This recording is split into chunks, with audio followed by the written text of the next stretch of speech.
नमस्कार मंडळी, मी संध्या स्वागत करते तुमचं आपल्याच यूट्यूब चॅनल म्हणजे ज्याचं नाव आहे संध्यास क्रिएटिव्ह कॉर्नर. चॅनल आपलंच आहे, सबस्क्राईब करत चला.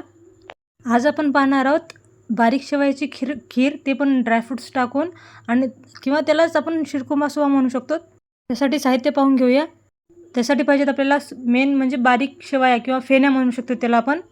सगळे ड्रायफ्रुट्स आणि दूध 1 लिटर जवळपास दूध. आपल्याला सगळं अगोदर रोस्ट करून घ्यायचे. काजूचे तुकडे, बदामाचे तुकडे म्हणजे भाजून घ्यायचे, आणि थोडे खारकेचे तुकडे, किशमिश आणि खोबरीची खीससुद्धा दाताखाली आल्याच्यानंतर या शिरकुंब्यामध्ये खूप भारी लागतं. इलायची जायफळची पूड हे करून ठेवलेलीच असते माझ्याकडे नेहमी, ती इलायचीची पूड. आणि या खिरेसाठी ना दूध 1 लिटर जवळपास पाहिजे, आणि साखरसुद्धा 1 वाटीभर. आणि अगोदरच मी दुधाला गरम करायला ठेवलेलं आहे. दुधाला ना खमंग उकळी येऊ दिली किंवा खमंग त्याची साय येऊ दिली व्यवस्थित, तर एकदम मस्त होईल आपली खीर. आणि ह्यालासुद्धा करपू द्यायचं नाही, फक्त आपल्याला ह्याचं मॉइश्चर काढून टाकून किंवा थोडं खमंग भाजून घ्यायचं आहे कमी याच्यावर.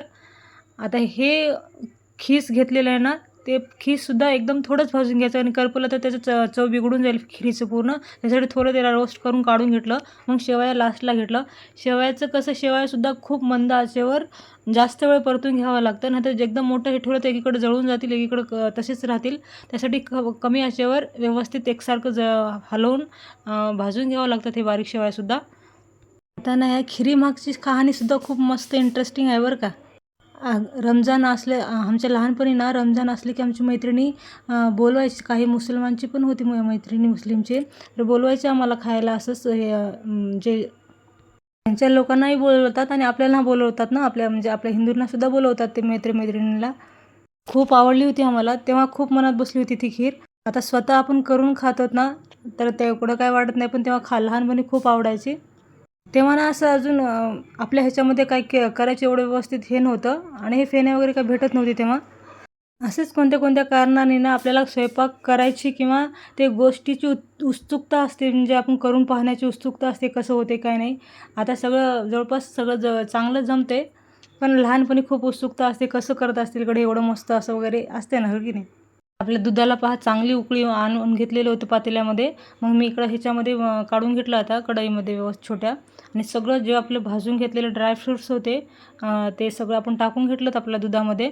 आणि किती म्हणता थोडंफार लाल झालंच पहा. आपलं जे खोबरेचे खीस होतं, किती सावधगिरीनं भाजलेलं असतानासुद्धा थोडंफार झालंच लाल. आणि मग जे चांगलं तुपामध्ये भाजून घेतलेलं होतं आपले जे फेण्या आहेत ना, ते पण टाकून घेतलं, आणि चांगले 2-3 उकळ्या येऊ द्यायचे. म्हणजे कसं गाढा टेक्स्चर येईल आपल्या खिरीला, जे शिरकुंबा म्हणतो ना आपण, ते चांगलं गाढा टेक्स्चर येते. त्यांच्यामध्ये ना जे वनस्पती तूप असतं ते जास्त प्रमाणात टाकतात. त्यापेक्षा ना आपण तुपाचा वापर करून जेव्हा ही खीर बनवतो त्याच्यापेक्षा जबरदस्त होते. आणि ही जायफळ आणि इलायचीची पूड टाकून घेतलेले. आता एक चांगली उकळी काढून घेतल्याच्यानंतर एकदम चविष्ट असे टेक्स्चर मस्त आलेलं आहे आपल्या खिरीचा, आणि चवीला सुद्धा खूप भारी होईल. त्याच्यामध्ये कमतरता राहिली जी म्हणजे चारोळे असतात पहा बारीक, ते एक असं नेमकं घरात संपलेलं होतं, आणि नाहीतर अजून एकदम वरून टेक्स्चर भारी दिसला असतं त्याचा. आणि आपल्याला हे व्हिडिओ कसं वाटलं मला नक्की कमेंट करून सांगा. आवडल्यास लाईक करा, आणि पूर्ण व्हिडिओ पाहिल्याबद्दल तुमचे मनापासून आभार.